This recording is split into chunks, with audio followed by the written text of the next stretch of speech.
Bonjour et bienvenue sur l'espace dédié au site mécaniqueuniverselle.net. Le site qui essaie de démontrer que l'humanité dans son ensemble évolue vers son ultime perfection. Alors cette perfection, c'est tout ce qu'on peut imaginer d'une humanité parfaite.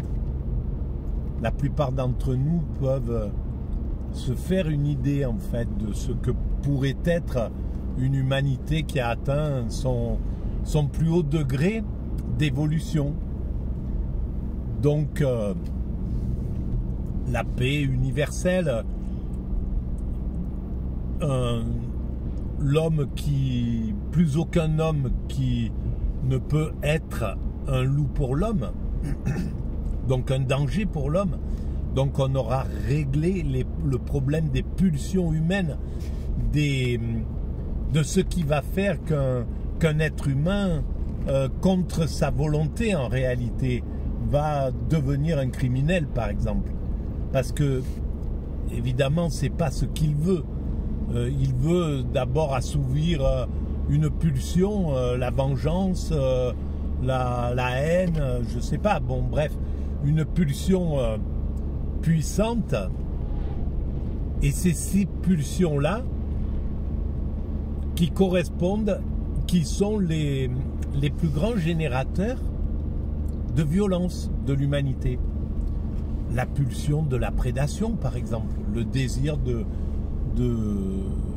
voler qui va animer aussi bien le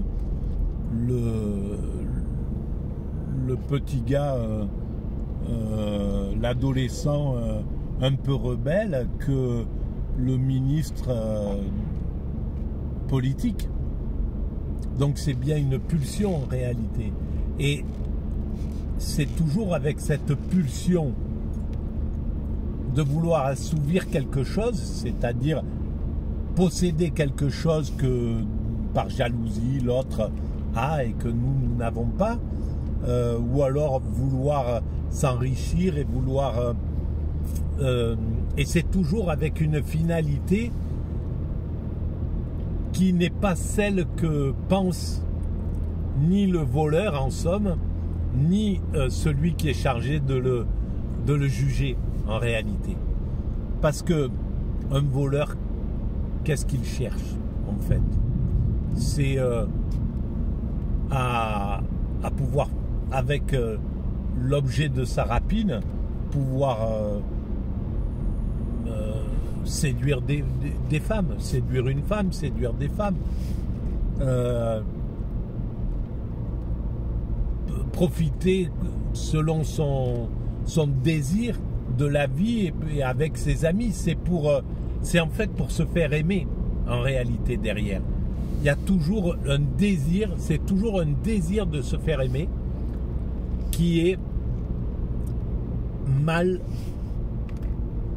conçu. Voilà.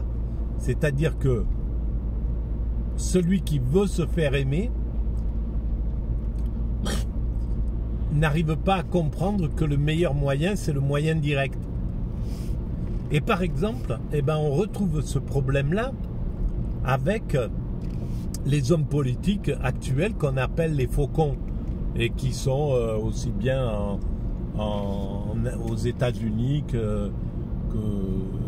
qu'en Europe, qu'en Russie, qu'en Chine, que n'importe où. Voilà, c'est ces gens-là qui ont une vision. Par exemple, quand aux États-Unis, ces faucons pensent que pour atteindre la paix, eh bien, il faut dominer, il faut écraser toute velléité, il faut neutraliser le monde musulman qui est là et qui se rebelle, qui se révolte, qui n'accepte pas d'être opprimé, par exemple. Eh bien, dans l'esprit des faucons, des guerriers, en fait, ils font ça pour se faire aimer de leur père, pour se faire aimer de leur compagne qui les soutient. Voilà, ou un George Bush, il voulait se faire aimer de sa femme, de son père à l'époque, des ministres qui l'ont élu, qui l'ont gargarisé, qui lui ont dit voilà, tu vas être un très bon président, etc. Il faut te présenter, etc. En fait, c'est pour recevoir de l'amour, c'est pour plaire, pour entendre les gens dire ah, c'est bien ce que tu as fait, tu as bien fait de déclencher cette guerre, c'était ça qu'il fallait faire, etc., etc. Et donc, simplement, ils n'arrivent pas à comprendre que ils gagneraient 100 fois plus d'amour à se faire aimer de l'ensemble des peuples qui, si par exemple au lieu de déclencher une guerre et de ravager 1 million d'êtres humains, de tuer des enfants, enfin bref, tout ce qu'ils ont fait, s'ils avaient décidé d'apaiser complètement cette région, d'arriver à une paix durable et définitive entre tous les acteurs de cette région, et faire que le Moyen-Orient, le Proche-Orient, le Moyen-Orient deviennent une zone de commerce et de vie extraordinaire, où juifs, musulmans, chrétiens vivraient en paix et en harmonie. C'était très possible de faire ce choix-là. Et bien l'amour, au lieu de le recevoir de ces quelques personnes qui l'ont soutenu et qui l'ont poussé à faire la guerre, il l'aurait reçu de l'ensemble de la population. Mais par contre, il aurait reçu de la haine des gens qui étaient du cercle qu'il appréciait.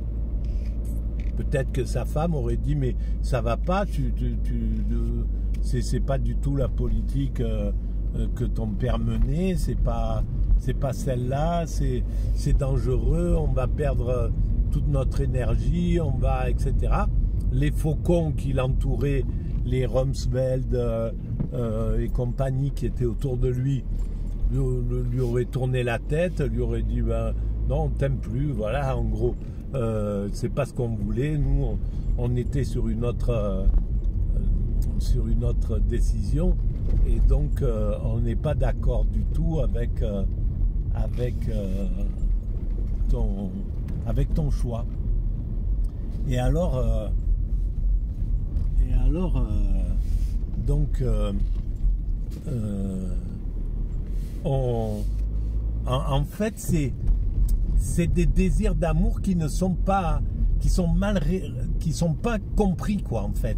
Un petit voleur qui cherche l'amour de ses copains, la fierté, parce que c'est exactement ça, le gars, il revient, ils ont fait un casse, ils ont fait un mauvais coup, il retourne et il y a ses copains qui sont là et qui lui disent tu es courageux, c'est bien, bon, bref, voilà, tout ce qu'il va recevoir, c'est ce qu'il veut recevoir, et pour lui c'est de l'amour. Mais ce même personnage, s'il allait par exemple s'occuper dans un secours populaire, un truc, ou aller faire du bien, quoi, voilà, d'aller faire quelque chose où il va recevoir de l'amour en pagaille, bien plus direct et bien plus clair, par un paquet de gens bien plus nombreux. Il recevrait bien plus d'amour, mais pour lui, il va pas l'interpréter, ça va pas lui plaire. Ce qu'il veut, c'est une autre forme d'amour, mais en réalité c'est toujours une forme d'amour qu'il cherche. Voilà. Et on est tous dans cet ordre-là, malheureusement. Et parfois, la frustration de ne pas recevoir de l'amour va nous faire passer du côté de la violence, du côté de l'abus, du côté de de nous imposer pour avoir cet amour qui est là. Bon, et c'est la chanson de Philippe Catherine, qu'est-ce qu'on veut, des bisous, des bisous, des bisous, par exemple. Voilà. Ou foule sentimentale, on a soif d'idéal, bien entendu qu'on en est là. Mais si on ne valorise pas cette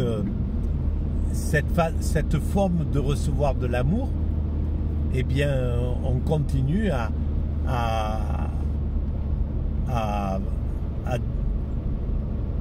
envoyer des valeurs à notre jeunesse, à la jeunesse du monde.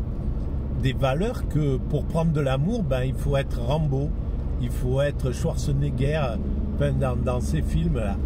C'est-à-dire aller tuer tout un tas de gens, et quand on rentre, on reçoit de l'amour. Les gens vont dire bravo, c'est beau ce que tu as fait, enfin bref, voilà. Donc ça va être sur cette forme-là qu'on va montrer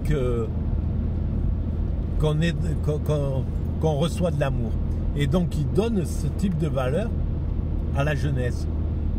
Et la jeunesse, eh ben, comme toutes les jeunesses, ben, elle s'identifie, même si elle se révolte et qu'elle va parfois faire s'opposer aux valeurs de ses parents, mais bien souvent elle s'identifie à ce qu'on lui donne, comme on lui dit, quand on lui dit ben voilà, c'est ça, c'est à ça qu'il faut ressembler, c'est comme ça qu'il faut récupérer de l'amour, c'est comme ça qu'il faut c'est ça le bonheur, c'est ça être heureux, etc., etc. Voilà. Alors, je pense que dans l'évolution de l'humanité, on finira par arriver à un moment où on fera passer ces grandes valeurs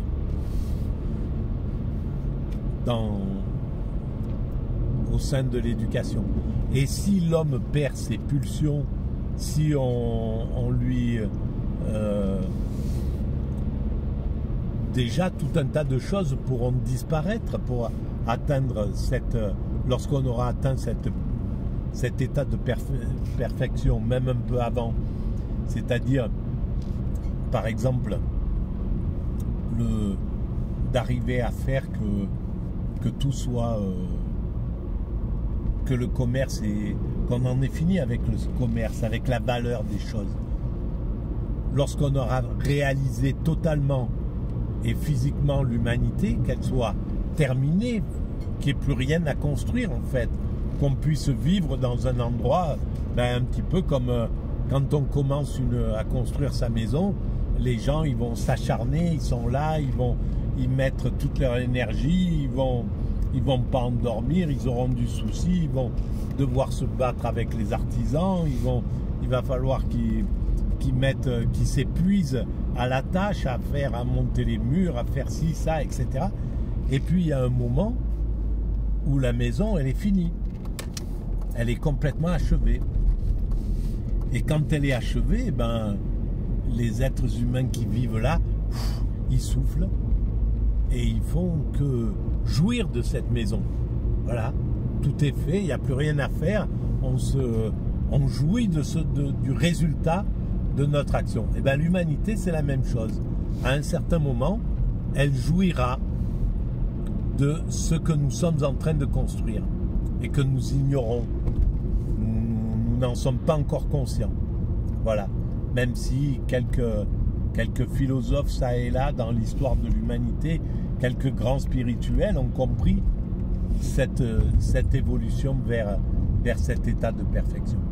Voilà. Et donc, si on arrive, s'il n'y a plus rien à construire, il n'y a pas plus besoin de faire des échanges, d'acheter, de vendre, etc. Tout ça, c'est fini. On n'a absolument plus besoin de tout ça. On a juste, voilà, tout sera donné gratuitement, tout sera pour tout le monde. Et donc personne n'aura besoin d'envier ce que le voisin aura, ou voilà, d'avoir de la jalousie envers quelqu'un d'autre, puisque tout le monde aura cette chose-là. Sans compter que la psychologie aura régler les problèmes de jalousie, régler les problèmes évidemment de pulsion, de manque d'empathie par exemple, qui est pas quelque chose d'atavique, c'est pas quelque chose qui est dans nos gènes. Naturellement, les scientifiques ont montré que les enfants, les bébés, ils ont tout de suite un désir aussi d'empathie, ils ont quelque chose qui est déjà présent. Et donc on arrivera à élever les enfants avec l'empathie. Ça sera un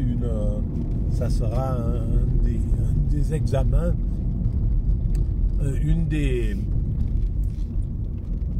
comment on appelle ça, donc on aura un des thèmes qu'on travaillera à l'école.